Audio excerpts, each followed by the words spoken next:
નમસ્કાર, આપ જોઈ રહ્યા છો આપણું ગુજરાત અને હું છું આપની સાથે હિના। સમાચારની શરૂઆત કરીશું।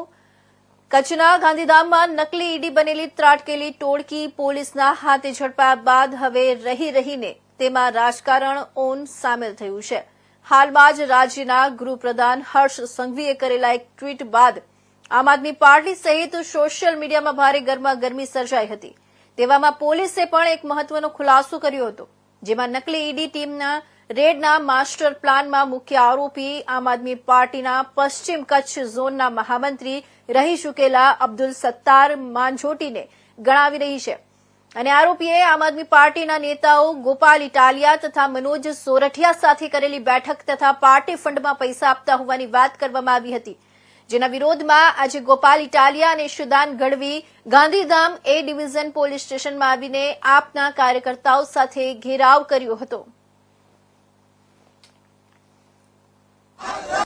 कुछ दिन पहले कच्छ से ईडी के नकली अफसर बन करके लोगों को लूटते ठगते हुए लोगों को पाया गया। मुकदमा दर्ज हुआ, पुलिस ने कुछ लोगों को पकड़ा, कार्रवाई करी और पुलिस ने अपना काम किया। जिस दिन ये नकली ईडी के लोग पकड़े गए, उसके 10वें दिन के बाद अचानक से कच्छ पूर्व के सुपरिंटेंडेंट ऑफ पुलिस एसपी ने बीजेपी के एजेंट के रूप में बाहर आकर के एक फर्जी सा वीडियो बनाया और वीडियो में ये कहा उन्होंने कि ये जो नकली ईडी वाले पकड़े गए वो आम आदमी पार्टी को पैसा देते थे, गोपाल इटालिया को पैसा देते थे। इस तरीके के राजनीतिक आरोप खुद एसपी ने हम पर लगाए। ये आरोप सरासर झूठ है, बेबुनियाद है, गलत है और इसलिए एसपी ने जो आरोप हम पर लगाया आम आदमी पार्टी पर और गोपाल इटालिया पे, उसका जवाब देने के लिए मैं खुद सामने चल के आज पुलिस स्टेशन आया हूँ।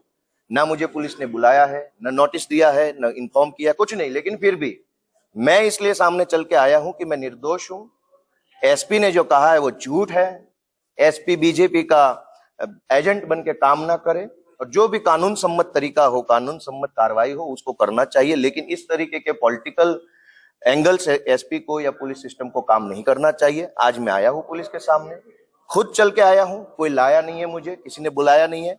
मैं अपनी प्रामाणिकता, मैं अपनी ईमानदारी का सर्टिफिकेट लेके यहाँ पुलिस के सामने आया हूँ। पुलिस जो चाहे इन्वेस्टिगेशन कर सकती है, मुझे जो चाहे તો આણંદ શહેરમાં અશાંત ધારાની આગામી 10 વર્ષ માટે મુદ્દત વધારવાની માંગ સાથે આજે જુદા જુદા સંગઠનો દ્વારા રેલી કાઢી વિરોધ પ્રદર્શન કરી કલેક્ટરને આવેદનપત્ર આપ્યું હતું। આણંદ શહેરમાં વિવિધ વિસ્તારોમાં લાગુ કરવામાં આવેલા અશાંત ધારાની મુદ્દત આગામી 32મી ડિસેમ્બરના રોજ પૂર્ણ થતી હોય આજે શ્રી રામ જન્મોત્સવ સમિતિ, હિન્દુ જાગૃતિ અભિયાન સમિતિ અને જય શ્રી નાકાવાળા હનુમાનજી મંદિર સેવા ટ્રસ્ટના આગેવાનોએ આણંદ શહેરમાં મહારાણા પ્રતાપ સર્કલથી રેલી કાઢી કલેક્ટર કચેરી ખાતે વિરોધ પ્રદર્શન કર્યા બાદ કલેક્ટરને આવેદનપત્ર આપી લેન્ડ જેહાદ અટકાવવા માટે અશાંત ધારાની મુદ્દત લંબાવવા માટેની માંગ કરી હતી। હિન્દુ સંગઠનોના આગેવાનોએ કલેક્ટર પ્રવીણ ચૌધરીને આવેદનપત્ર આપતા કહ્યું હતું કે આણંદ શહેરમાં વધી રહેલા અતિક્રમણ, લેન્ડ જેહાદ જેવી ગંભીર અને ખૂબ મોટી સમસ્યા છે અને જેના કારણે શહેરમાં રહેતો બહુમતી ધરાવતો હિન્દુ સમાજ પ્રતાડિત છે અને આ ગંભીર સમસ્યાની આંશિક રાહત માટે રાજ્ય સરકાર દ્વારા આણંદ શહેરમાં અશાંત વિસ્તાર ધારાનો કાયદો અમલમાં મૂક્યો હતો, જેના કારણે શહેરમાં શાંતિનો માહોલ જળવાઈ રહ્યો છે, પરંતુ આગામી 31 ડિસેમ્બરના રોજ અશાંત વિસ્તાર ધારાની સમય અવધિ પૂર્ણ થાય છે, જેથી હાલના સમયની જરૂરિયાતને ધ્યાનમાં રાખી તત્કાલ ધોરણે આ સમય મર્યાદા 10 વર્ષ સુધી વધારવામાં કરવાની માંગ કરવામાં આવી હતી।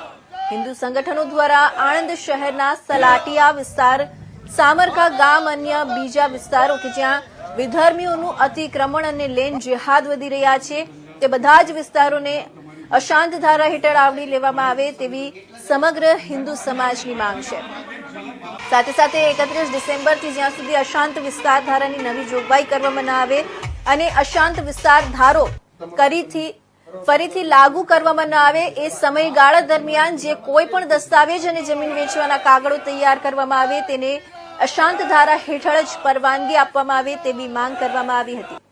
હિન્દુ સંગઠનના આગેવાનોએ કહ્યું હતું કે જો અશાંત ધારો ફરીથી લાગુ કરવામાં નહીં આવે તો હિન્દુ સમાજે ભૂતકાળમાં ખૂબ મોટા પાયામાં પલાયન કરવું પડ્યું હતું, એવી જ રીતે પરિસ્થિતિનું ફરીથી નિર્માણ થશે અને ફરીથી હિન્દુ સમાજને મજબૂરીમાં ખૂબ મોટી સંખ્યામાં પોતાના ઘર અને માલ મિલકત છોડીને પલાયન કરવું પડશે, જેથી તત્કાલ ધોરણે અશાંત વિસ્તાર ધારાને અમલમાં મૂકવા માંગ કરી હતી અને જો એવું ન થાય તો સમગ્ર હિન્દુ સમાજે ભવિષ્યમાં મજબૂર થઈ વ્યાપક સ્વરૂપમાં ઉગ્ર આંદોલન કરવાની ચીમકી ઉચ્ચારી હતી.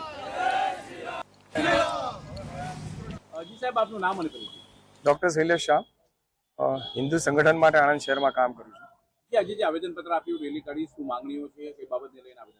માંગણી તો ફક્ત એક જ છે, કારણ કે તમે છેલ્લા 6 મહિનાથી જોઈ રહ્યા છો કે ભારત દેશની અંદર જે રીતે હિન્દુ પર અત્યાચાર થઈ રહ્યા છે, બાંગ્લાદેશમાં પરિસ્થિતિ જોઈ શકો છો. સેમ પરિસ્થિતિ આજે છેલ્લા 5 વર્ષથી આણંદ શહેરમાં અશાંત ધારાનું અમલીકરણ હોવા છતાં પણ ઘણા બધા એરિયા એવા છે કે જ્યાં આગળ લઘુમતી કોમોએ પોતાનો પગદંડો જમાવવાની કોશિશ કરેલ છે. 31/12/2024 રોજ આણંદ શહેરમાં અશાંત ધારો પૂર્ણ થાય છે. સરકારશ્રીને આજથી 1 મહિના પહેલા હિન્દુ સંગઠનો તરફથી પત્ર લખવામાં આવેલ. સરકારશ્રીએ બહુ જ પોઝિટિવ હકારાત્મક અભિગમ અપનાવીને કલેક્ટરશ્રીને આદેશ બી કરેલ કે આ બાબતે આપ તપાસ કરવી. પરંતુ અમારી માંગ આજે એ છે કે આણંદના ઘણા બધા વિસ્તાર એવા છે કે જે 5 વર્ષ પહેલા અશાંત ધારામાં જેને સમાવેશ નહોતો કર્યો. એમાં સલાટિયાપુરિયા જે સૌથી મોટો વિષય છે. ઘણા બધા હિન્દુ ના ઘર ત્યાં આગળ લઘુમતી કોમોના ઘરોથી ઘેરાયેલા છે. કલેક્ટરશ્રીએ આજે અમારા આવેદનપત્ર સ્વીકાર્યું. બહુ સરસ રીતે કલેક્ટરશ્રીનો અભિગમ હતો. કલેક્ટરશ્રીએ એમ પણ કહ્યું કે તમે જે શરૂઆતમાં અરજી આપેલી છે 1 મહિના પહેલા, તેની માટેની પ્રોસિજર સરકારમાં થઈ ગઈ છે.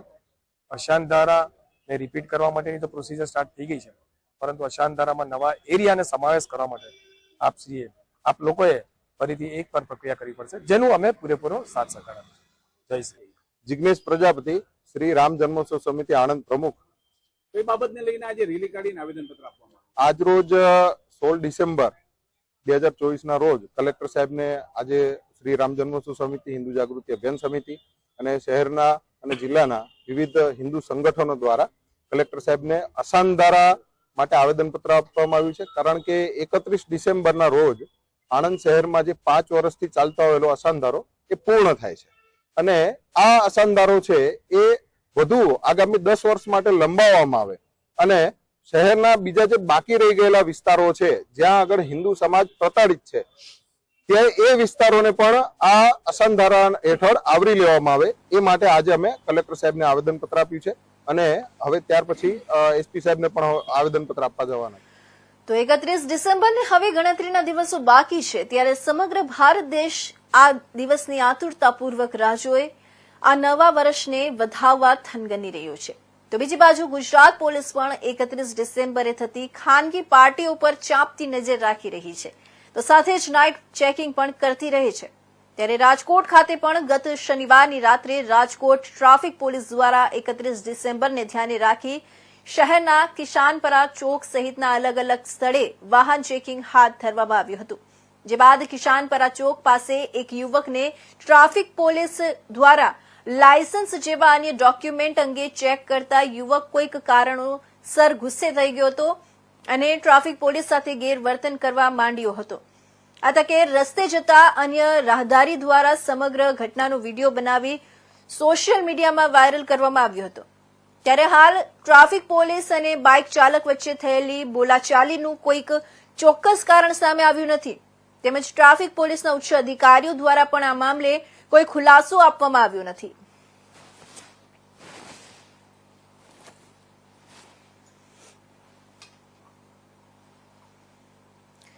કાતિલ ઠંડી વચ્ચે સુરેન્દ્રનગરમાં આવેલી સરકારી શાળાઓમાં વિદ્યાર્થીઓ ખુલ્લા શેડમાં અભ્યાસ કરવા મજબૂર બન્યા છે. સુરેન્દ્રનગર શહેરમાં આવેલી સરકારી શાળાઓ પૂરતા ઓરડા ન હોવાના કારણે માસૂમ બાળકો કાતિલ ઠંડીમાં ખુલ્લી જગ્યા અને શેડમાં બેસીને અભ્યાસ કરવા મજબૂર બન્યા છે. શિક્ષણ વિભાગની બેદરકારીના પગલે વિદ્યાર્થીઓ હાલાકી ભોગવી રહ્યા છે. કડકડતી ઠંડીમાં ખુલ્લી જગ્યામાં બેસી અભ્યાસ કરવા વિદ્યાર્થીઓ મજબૂર બન્યા છે. પૂરતા ઓરડા ન હોવાના પગલે ખુલ્લા શેડમાં સરકારી શાળાઓ ચાલી રહી છે. શિક્ષણ પાછળ કરોડોનો ખર્ચ છતાં વિદ્યાર્થીઓ કડકડતી ઠંડીમાં ખુલ્લા શેડમાં બેસી અભ્યાસ કરવા મજબૂર બન્યા છે.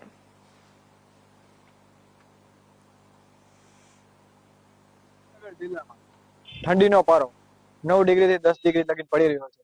ત્યારે સુરેન્દ્રનગર જિલ્લામાં જે સરકારી શાળા આવેલી છે તેમાં હાલ વિદ્યાર્થીઓને કોઈ પણ પ્રકારની રૂમની સુવિધા નથી, તેમને છત માથે હોય તે રીતે ઉઘાડી જગ્યાએ બેસાડવામાં આવે છે. સુરેન્દ્રનગર જિલ્લાની ગણપત ફાટકની આ પ્રાથમિક શાળા છે, જેમાં વિદ્યાર્થીઓ ભણવા તો આવે છે પણ તેમને પૂરતી સુવિધા નથી મળતી હોતી. તેમને એક પતરાની નીચે ખુલ્લામાં બેસાડવામાં, નાના નાના બાળકો જ્યાં ઠંડીના કમકમતી ઠંડીમાં તે ભણતા હોય છે અને તેનું આરોગ્ય જોખમમાં મેકાય તેવી પરિસ્થિતિનું નિર્માણ થાય છે. હાલ સુરેન્દ્રનગર જિલ્લામાં આ પ્રશ્ન 2.5 વર્ષ પહેલાથી ચાલુ છે. હજી કોઈ પણ તંત્ર કે સરકાર દ્વારા તેનું યોગ્ય પગલું ભરીને તેની કાયદેસરની કાર્યવાહી વ્યવસ્થિત કરવામાં આવેલ નથી. હાલ જોવામાં આવે તો સરકાર શિક્ષણ પાછળ કરોડોનો ખર્ચો કરતી હોય છે, પરંતુ ગ્રાઉન્ડ લેવલે તે માત્ર ચોપડા ઉપર હોય તેવું જ દેખાઈ રહ્યું છે. Parvesh Sandhi, India news, Gujarat, Surendranagar. 3 રાજ્યના ત્રિભેટે આવેલા ઐતિહાસિક સ્થળ માનગઢ ધામ ખાતે માસગરી પૂનમનો મેળો ભરાયો હતો. આ મેળામાં ગુજરાત, રાજસ્થાન અને મધ્યપ્રદેશના આદિવાસી સમાજના સંતો, મહંતો, ભક્તો અને લોકો માગસરી પૂનમના ચાંદના દર્શન કરવા માનગઢ પહોંચ્યા હતા. મેળામાં રાજ્યના શિક્ષણ અને આદિજાતિ વિકાસ મંત્રી ડોક્ટર કુબેર ડિંડોર પણ માગસરી પૂનમના દર્શન કરવા માનગઢ પહોંચ્યા હતા અને ભક્તિભાવપૂર્વક તેઓએ પૂજા પાઠ પણ કર્યા હતા. મંત્રી કુબેર ડિંડોરે જણાવ્યું હતું કે માનગઢ ધામ ખાતે જે 1507 આદિવાસી સુરમાઓ શહીદ થયા, જે કરુણ ઘટના બની, તેનું ઇતિહાસમાં કોઈ નામ નિશાન ન હતું. રાજ્યની ભાજપ સરકારે તેમજ તત્કાલીન મુખ્યમંત્રી અને હાલના દેશના વડાપ્રધાન નરેન્દ્ર મોદી દ્વારા અહીં ગોવિંદ ગુરુ સ્મૃતિ વન અને 12,000 વૃક્ષો વાવીને સાચા અર્થમાં શ્રદ્ધાંજલિ પાઠવી છે. માનગઢ ધામ અને પ્રવાસન સ્થળ ભારત માતા મંદિર તેમજ સત્સંગ હોલ બનાવી આદિવાસી સમાજના ઉત્થાન માટે સરકારે કામ કર્યું છે. આગામી સમયમાં દેશના વડાપ્રધાન નરેન્દ્ર મોદી માનગઢ ધામ સ્થળને રાષ્ટ્રીય સ્મારક ઘોષિત કરવાના છે. તેઓએ વધુમાં જણાવ્યું હતું કે 3 રાજ્યોના ત્રિભેટે આ સ્થળ છે. માનગઢ ધામ તેનું સવિશેષ ડેવલપમેન્ટ થવા જઈ રહ્યું છે અને બહારથી પણ અહીં પ્રવાસીઓ આવશે અને આ દબાયેલી ઐતિહાસિક ધરાને લોકો ઓળખશે.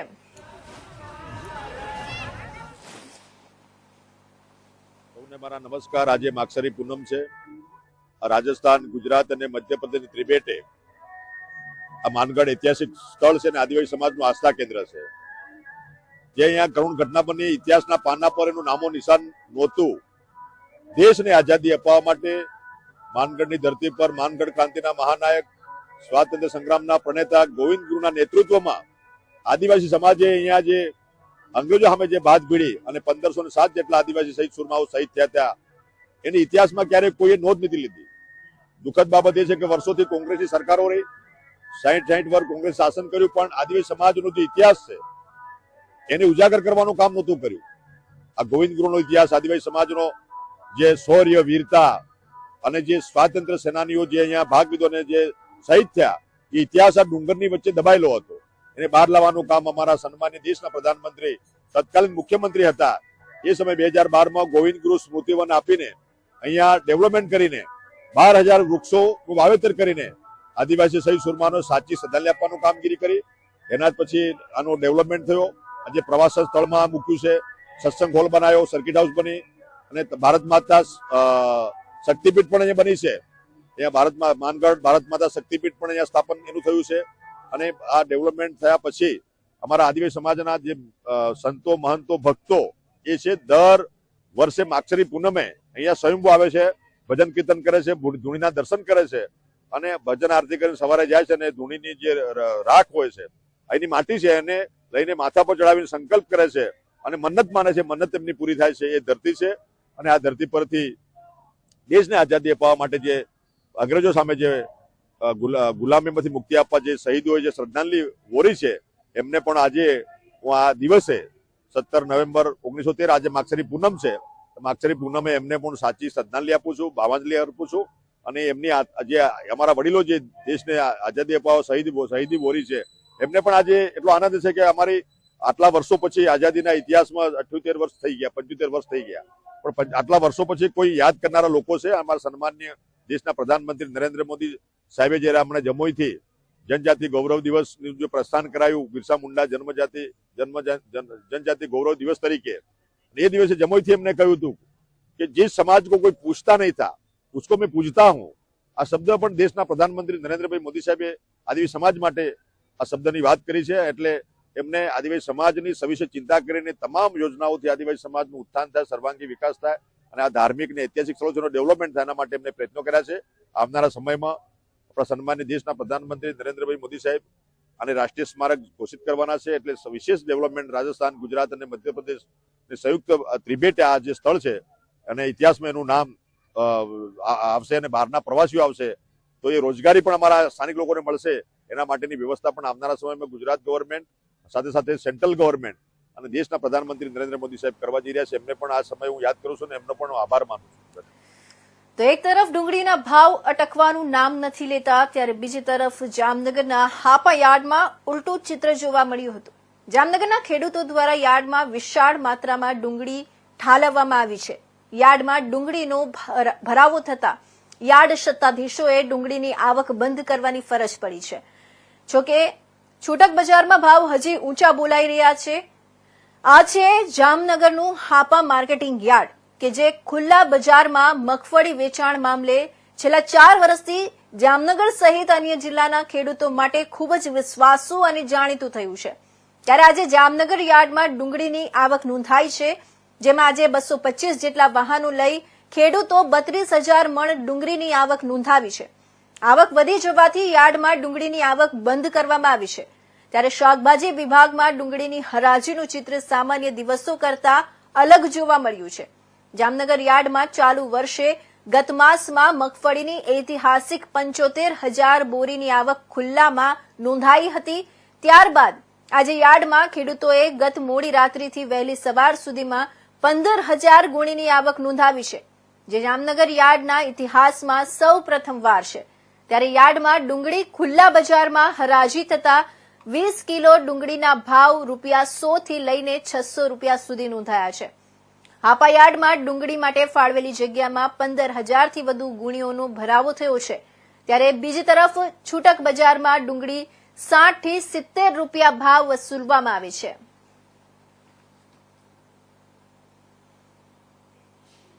મારું નામ કૌશિકભાઈ સૌજીભાઈ રામોલિયા, ગામ સમાણા, તાલુકો જામજોધપુર, જિલ્લો જામનગર. હું ડુંગળી લઈને જામનગર હાપા માર્કેટ યાર્ડમાં આવેલો છું. 6-7 વીઘાની ડુંગળી છે મારે અને આની મોરે ડુંગળી આવેલી હતી. એટલે એ ડુંગળીનો ભાવ ₹700-800 આવ્યા છે અને આજે 80-90 પીસી છે મારે ડુંગળી. પણ ગાડી હજી લાઇનમાં છે અને આજે આવક જબરી છે ડુંગળીની. ગાડી હજી 169 વારો છે મારો, હજી 12 લાઇનમાં પડી છે અને અહીંયા હજી 40 ગાડીઓ ઉતરી છે. તો હજી બપોર મને 2 વાગી જાય ઉતરતા ગાડીને અને હરાજી તો હવે કાલ વારો આવે કે પરમ દિવસે આવે. ભાવ હવે આજના કેવા ખુલે કંઈ ખ્યાલ નથી પડતા. આગળની બજાર તો સારી આવેલી છે. આશા છે કે આગલા ભાવ જેવી બજારો આજે આવી જાય. જામનગર માર્કેટિંગ યાર્ડમાં આજે ડુંગળીની ઐતિહાસિક આવક થઈ છે. નિયંત્રણ હટી ગયા પછી જે બજાર ખુલ્લી બજારમાં જ્યારે ડુંગળી આવી ત્યારે ખેડૂતોને સારા ભાવ મળે એ હેતુથી માર્કેટિંગ યાર્ડમાં ખેડૂતો આવતા થયા છે.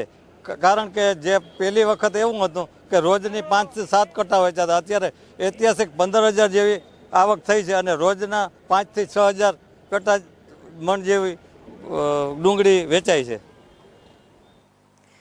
બોડેલી ડભોઈ રોડ પર અકસ્માત સર્જાયો હોવાની વિગતો મળી રહી છે. બોડેલીના અલીપુર ખાતે અકસ્માત સર્જાયો હતો. એક્ટિવા અને બુટલેગરની બાઇકનો અકસ્માત સર્જાયો હતો. અકસ્માત થતા લઈ જવાતા દારૂની બેગ પડી ગઈ હતી. બેગમાં દારૂની બોટલો જણાતા લોકોએ દારૂની બોટલો લેવા પડાપડી કરી હતી. બંને બાઇક ચાલકને સામાન્ય ઈજા પહોંચી હતી. બનાવને લઈ બોડેલી પોલીસે તપાસ શરૂ કરી છે.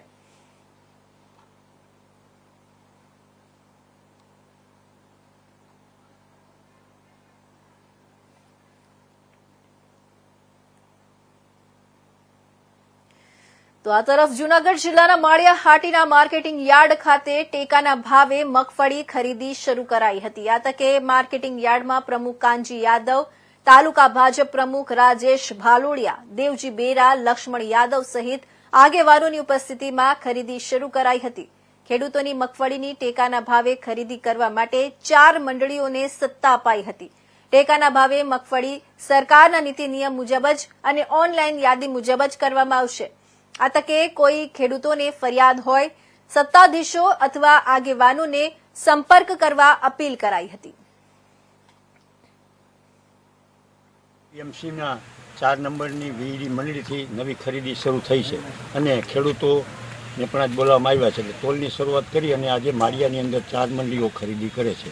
એટલે ખેડૂતોનો વહેલામાં વહેલી તકે બધાનો વારો આવી જાય અને કોઈને અસંતોષ રહે નહીં અને કોઈને પણ કાંઈ હોય તો હું અમને આગેવાનોને વાત કરવી, જેથી એકાબીજાના વારા છે ઓનલાઈન પ્રમાણે જ આવે છે, સરકારના નીતિ નિયમ પ્રમાણે આવે છે અને મગફળી પણ તોડવામાં કે બીજું કાંઈ પણ રાખી અને નીતિ નિયમ પ્રમાણે થાય છે. તો કોઈ પણ પ્રકારની ફરિયાદ હોય તે પીએમસીમાં આગળ તો આગેવાનોને જાણ કરવી. તો બાંગ્લાદેશમાં હિન્દુઓ પર થતા અત્યાચારો વિરુદ્ધ હિન્દુ અસ્મિતા મંચ માળિયા હાટીનાએ આવેદન પત્ર આપ્યું છે. બાંગ્લાદેશમાં હિન્દુઓ પર થતા અત્યાચારો વિશે ગંભીર ચિંતા વ્યક્ત કરવા માટે આવેદન આપી રહ્યા છે. બાંગ્લાદેશમાં શેખ હસીના સરકારને અલૌકિક તાંત્રિક રીતે બરખાસ્ત કર્યા પછી હિન્દુઓ પરના અત્યાચારોમાં અને હિન્દુ ધાર્મિક સ્થળોને નિશાન બનાવીને તોડફોડ, હિંસા અને હત્યાની ઘટનાઓમાં વધારો થયો છે. ધર્મ પરિવર્તન જેવા ગંભીર અપરાધો થઈ રહ્યા છે. આ પરિસ્થિતિ ખૂબ જ ચિંતાજનક છે અને આંતરરાષ્ટ્રીય સમાજ માટે પણ શરમજનક છે. આ અત્યાચારના વિરોધમાં ઇસ્કોનમાં ચિન્મય કૃષ્ણદાસજીના નેતૃત્વમાં શાંતિપૂર્ણ વિરોધ કરતા હિન્દુઓ પર પણ અત્યાચાર કરી સંતને ખોટી રીતે જેલમાં ધકેલી દીધા છે. જે કૃત્ય પર પણ અમાનવીય હોય, સંત ચિન્મય કૃષ્ણદાસજીને તાત્કાલિક મુક્ત કરવા પ્રયાસ કરવામાં આવે તેવી માંગ છે. બાંગ્લાદેશમાં હિન્દુઓ પર થતા અત્યાચારોને તાત્કાલિક બંધ કરાવવા સરકાર યોગ્ય પ્રેશર લાવે તેવું કહેવામાં આવ્યું છે. તેવી અનેક માંગ સાથે રેલી યોજી. આ રેલીમાં સાધુ સંતો સહિત આગેવાનો અને આમ નાગરિકો બહોળી સંખ્યામાં જોડાઈ અત્રેના મામલતદાર કચેરી ખાતે પહોંચી હિન્દુ અસ્મિતા મંચના નેજા હેઠળ માંગ કરાઈ છે.